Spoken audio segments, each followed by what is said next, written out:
देखिए, बाबा सिद्दीकी की जो हत्या मुंबई में हुई है ये बहुत दुखद है। उनको गोली लगी और उसके बाद लीलावती अस्पताल में उनका देहांत हो गया। वो एक सीनियर लीडर थे, एनडीए में थे। वो एनसीपी अजीत पवार जो गुट है उसके नेता थे और बांद्रा के इलाके में उनका बहुत बड़ा नाम था।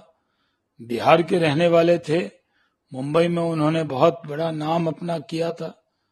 काफी दुखद है उनका इस तरह से हत्या होना। 2 हत्यारे पकड़े भी गए हैं, एक फरार है।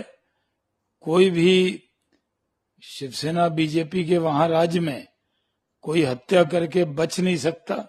जो भी अपराधी होंगे, जो इसमें शामिल होंगे और जो इसके पीछे होंगे, वो भी बख्शे नहीं जाएंगे।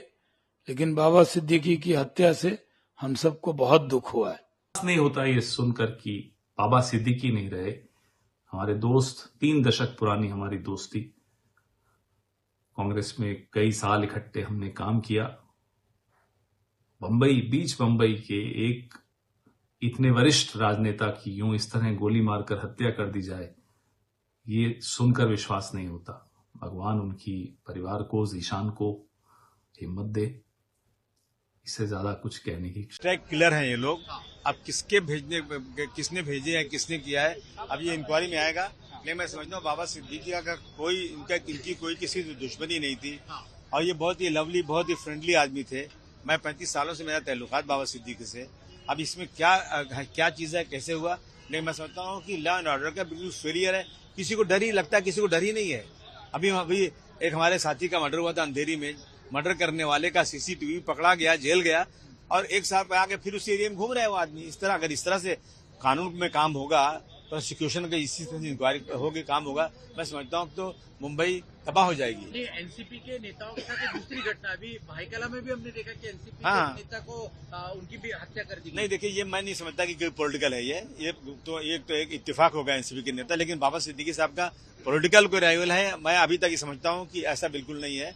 न कोई बिजनेस की लड़ाई है। अब इसकी इंक्वायरी होगी तो सही सच्चाई सामने आएगी। बिश्नोई का एंगल आ रहा है कि वो आपको लगता है उसमें कोई तथ्य है, ऐसा लग रहा है कि अब देखिए, अब नहीं मालूम। देखिए, इनकी जो है सलमान खान से इनकी दोस्ती, जो रमजान की इफ्तार पार्टी होती थी, वायरल होता था। अब नहीं मालूम इसके पीछे क्या सच्चाई है, अब इंक्वायरी में आएगा सामने।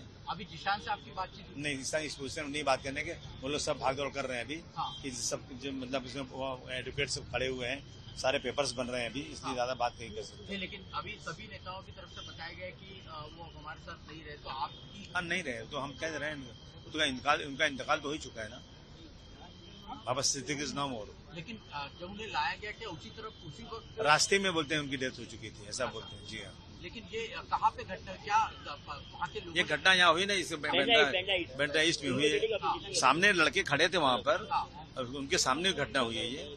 देखिए, आदमी अलर्ट कैसे रहेगा? अगर उसको मालूम है कि मुझे फलाना आदमी मारने वाला है, ये आदमी, तो आदमी उसकी शक्ल देके पहचान सकता है। जब मालूम ही नहीं कौन मारने आने वाला है, कोई भी चलते फिरते कोई आदमी सामने आ गया, उसके हाथ में रिवॉल्वर गोली मार दिया, तो सिक्योरिटी क्या कर सकती है? और आदमी सरेंडर होके पकड़ा गया। ओके धन्यवाद सर। 1 मिनट, एक बहुत हो गया सर, हिंदी में जानना चाहेंगे किस तरह से घटना? नहीं, देखिए, अभी नहीं मालूम, नहीं अभी तक। अभी इंक्वायरी, 2 लोग पकड़े, इंक्वायरी सामने आएगी। लेकिन बाबा सिद्दीकी का पॉलिटिकल कोई लड़ाई नहीं, उसकी बिजनेस की कोई दुश्मनी नहीं है। अब 2 कॉन्ट्रैक्ट किलर बोले जाते हैं, अब ये इंक्वायरी होगी तो पता चलेगा क्या मैटर है। गैंग का नाम सामने नहीं मालूम, अब कैसे कह सकते हैं, अभी तो पुलिस बताएगी।